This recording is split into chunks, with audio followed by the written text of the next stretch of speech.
इंतजार करने वालों को उतना मिलता है जितना कोशिश करने वाले छोड़ देते हैं, जितना कोशिश करने वाले छोड़ देते हैं। मेहनत इतनी खामोशी से करिए कि सफलता शोर मचा दे, कि सफलता शोर मचा दे।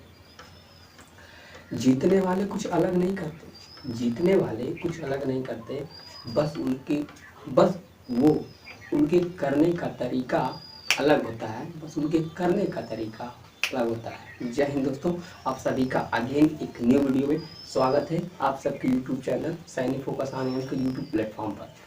तो आज हमारा टॉपिक क्या है? कैलकुलस। इसके प्रीवियस पार्ट में हमने त्रिकोणमिति यानी कि ट्राइग्नोमेट्री के जितने फार्मूले होते हैं वो सारे फार्मूलों को मैंने कवर अप कर लिया है।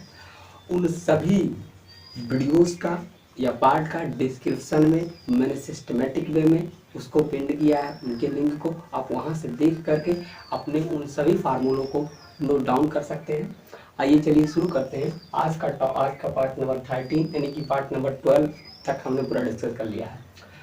तो हमारा पार्ट नंबर 13 में रहेगा पार्ट कैलकुलस यानी कि कलन क्या होता है। यदि आप बीज गणित यदि आपको आता है जिसमें हम जोड़ गुणा भाग घटाना ये क्रिया करते हैं, अगर वो आपको आता है तो ये समझ लीजिए कि आपको कलन भी मैं इस कदर समझा दूंगा कि आपको उसमें कोई इफ वर्ड नहीं रह जाएगा। तो आइए पहले हम शुरू करते हैं कि कलन क्या है। तो कलन को हम कितने ब्रांच में डिवाइड करके पढ़ते हैं? तो कलन को हम मोस्टली दो भागों में डिवाइड करके दो ब्रांचों में पढ़ते हैं। उससे पहले हमें इसे दो भागों में कैटेगराइज करके पढ़ते हैं। पहले ये जान लेते हैं कि इस कलन को किस साइंटिस्ट ने दिया था। तो इस कलन को न्यूटन नामक साइंटिस्ट ने दिया था। क्लियर? न्यूटन नामक साइंटिस्ट ने कलन जैसे ब्रॉड ब्रांच को जो मैथ में होता है दिया।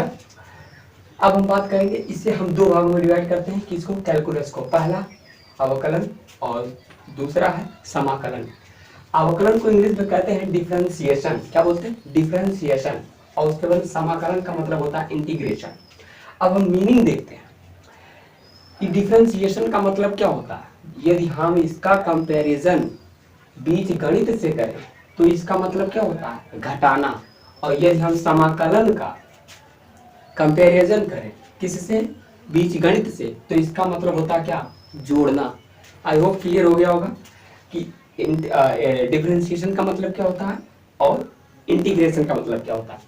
अब देखिए, बीज गणित से क्लियर तो किया तो मैंने पता लगा कि ये क्या है? घटाने की क्रिया को दर्शा रहा है।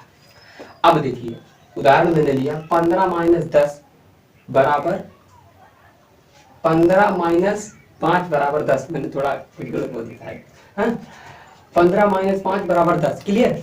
ये है 15 वह संख्या है जो अपने में घटाएगा और 5 वह संख्या है जो 15 में से में घटेगा। यानी ये घटाने वाला है और यह संख्या घटने वाली है। क्लियर हुआ? उसी तरीके से इस संख्या को, ये संख्या घटाने वाली है और ये घटने वाली है और प्राप्त मुझे संख्या क्या हुआ? 10। ठीक इसी तरीके से डिफरेंशिएशन में हम ये जो 15 में से में -5 कर रहे हैं, कौन मुझे ये बता रहा है कि 15 में से 5 घट रहा है? उसे दर्शा कौन रहा है? ई माइनस का चिन्ह। माइनस का ही चिन्ह मुझे दर्शा रहा है कि 15 में से में 5 घटेगा तब मुझे 10 प्राप्त होगा। अगर ये माइनस ना लगा होता तो हमें कैसे पता चलता कि 15 में से 5 घटेगा तो 10 बचेगा? ये मुझे नहीं ना पता चलता। उसी तरीके से जब डिफरेंशिएशन करते हैं तो डिफरेंशिएशन का एक चिन्ह होता है d/dx। क्या होता है? जिसे हम पढ़ते हैं d/dx। जैसे यहाँ माइनस को प्रेजेंट कर रहा है कि 15 में से 5 घटकर 10 आ रहा है, उसी तरीके से d/dx माइनस चिन्ह को दर्शा रहा है।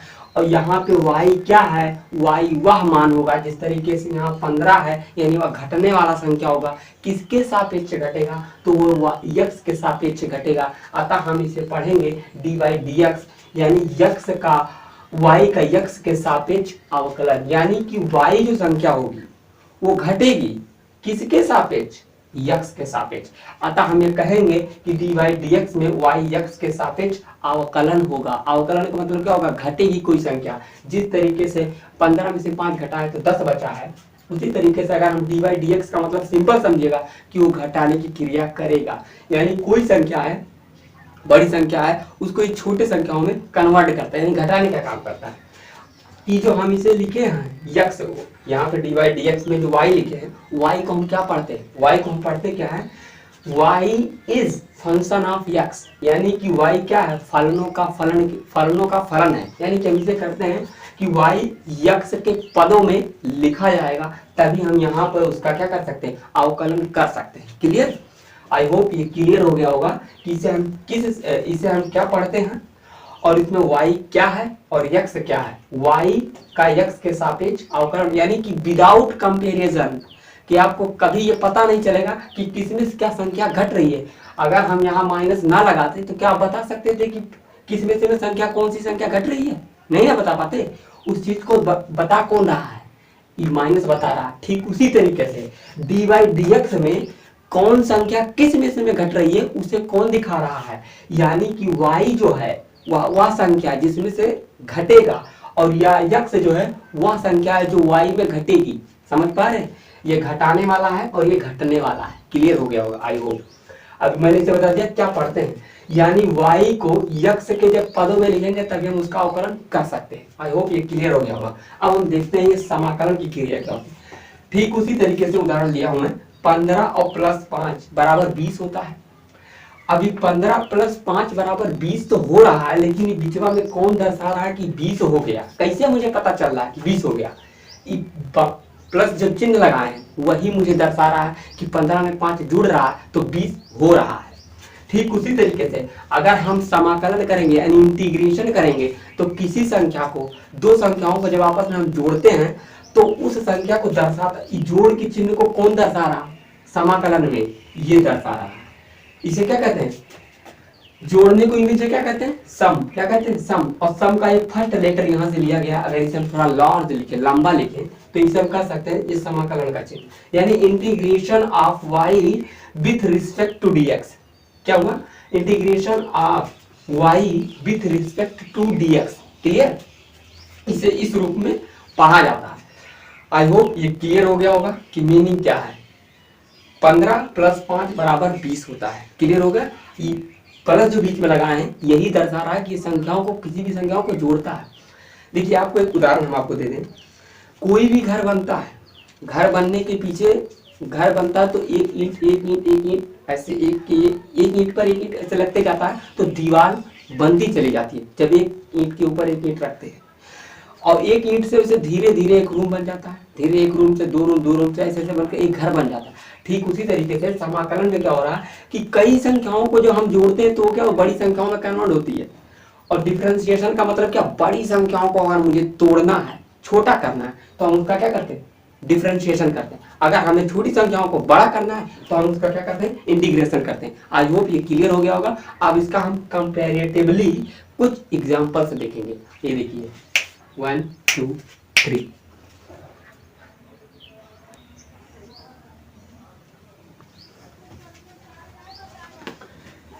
देखिए स्टूडेंट, हाँ मैंने कंपैरेटिवली डिफरेंशिएशन और क्या इंटीग्रेशन यानी कि समाकलन दोनों का मैंने क्या लिया है? एग्जांपल लिया है। पहले फार्मूला, फर्स्ट फार्मूला ये देखिए, इसका डिफरेंशिएशन का क्या होता है? D by D x, x के पावर एन। यक्स के पावर एन अगर दिया है तो उसका अवकलन क्या बनेगा? एन इंटू यक्स के पावर एन माइनस 1। क्लियर हो गया? ये इसका फार्मूला है। अब देखिए समाकलन का फार्मूला क्या है? इंटीग्रेशन ऑफ यक्स के power n into d x. इसका अगर हम इंटीग्रेशन करेंगे यानी कि समाकलन करेंगे तो क्या होगा? यक्स के पावर एन प्लस 1 अपान एन प्लस 1 अपान एन प्लस 1। क्लियर? अब देखिए इसी फार्मूला में हम मान को पुटअप करते हैं। डी बाई डी एक्स के पावर मैंने माना है क्या? 10। अब इसका अवकलन इसी फार्मूले के बेस पे करिए। एन की जगह पे क्या है? 10 है, तो 10 इंटू यक्स के पावर 10 माइनस 1। हमारा मान क्या आएगा? अगर हम 10 में से 1 घटाएंगे तो यक्स के पावर कितना आ जाएगा? 9 आ जाएगा। यानी हम लिखेंगे 10 इंटू यक्स के पावर 9। क्लियर हो गया होगा? आई होप क्लियर हो गया। इसी तरीके से D by D x, x के पावर एन की मान की जगह पे हम कोई भी संख्या लिखें, यक्स के पावर 10, यक्स के पावर 20, यक्स के पावर कोई भी संख्या ले लीजिए और उसका अवकलन करेंगे तो डायरेक्ट मान इसी फार्मूले से निकालेंगे। यदि आपको फार्मूला में वैल्यू पुटअप करने आता है तो आपको आसानी से ये क्लियर हो गया होगा, और नहीं क्लियर हुआ है तो पुनः सुन लीजिए। अगर हम यक्स के पद यक्स की यहाँ पर n की जगह जो मान है बदलते जाएंगे तो इसी फार्मूला पे मान रखते जाएंगे, और इसी तरीके से घटा के जो मान हमारा आएगा वही हमारा आंसर हो जाएगा। क्लियर? एक हमारा अब समाकलन का देख लीजिए, समाकलन का मैंने सूत्र बता दिया है। अब देखिए, यदि इंटीग्रेशन x के पावर 9 इंटू dx दिया है तो इसका हमें इंटीग्रेशन करना है, यानी कि समाकलन करना है। तो हम क्या लिखेंगे, फार्मूला से देख लीजिए, x के पावर n प्लस 1, तो x के पावर 9 प्लस 1 अपान n प्लस 1, तो 9 प्लस 1 हो जाएगा। क्लियर हो रहा है कि मैं क्या कह रहा हूँ? फार्मूला एज इट इज फार्मूले पे बेस ही है। अगर फार्मूला आपको पता है तो समझिए यू लग जाएगा, यू।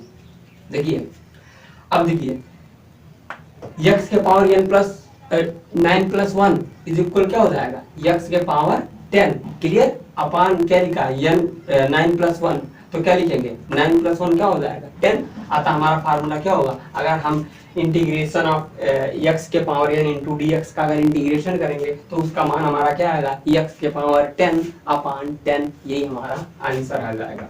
इसी तरीके से आप कोई भी मान यहाँ x की जगह ले सकते हैं। आपको यहाँ पर देखिए, अगर यहाँ का कोई गुणांक दे देगा, एक उदाहरण और दे दे, अगर यहाँ कोई गुणांक मान लीजिए 5 दे देता, तो 5 जब देता तो यहाँ x की जगह पे हम क्या लिखते, 5 लिख देते, और फिर वही प्रोसेस अपनाते। यहाँ पे 9 गुणा आइए करता, 9 प्लस 1 1 आता, फिर 9 प्लस 1 यहाँ पर गया, यहाँ पर क्या हो जाता, 5 हो जाता, यानी x की जगह 5 हो जाता, तो यहाँ 5 हो जाता, और फिर उसके बाद 9 प्लस 1 यानी कि क्या 10 हो जाता। 10 और 5 को जब काटते तो 5 गुना 10, तो क्या हो जाता, 5 करने में 5, 5 गुना 10, 1/2, 1/2 यानी कि क्या 10 टू द पावर 5, 1/2 आके फिर x के पावर जो 10 था, यहाँ 1 था, 1 के पावर 10 यानी कि 10 ही मान लीजिए, 10/10 1 उसका मान आ जाता है, क्या आ जाता, 1 आ जाता है। क्लियर हो रहा है ना? इस तरीके से यहाँ पर कोई भी गुणांक लेकर आप उसका मान सॉल्व कर सकते हैं। क्लियर?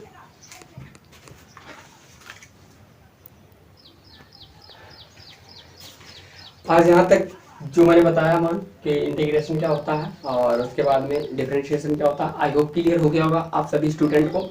मिलेंगे नेक्स्ट वीडियो में, तब तक के लिए जय हिंद, थैंक यू।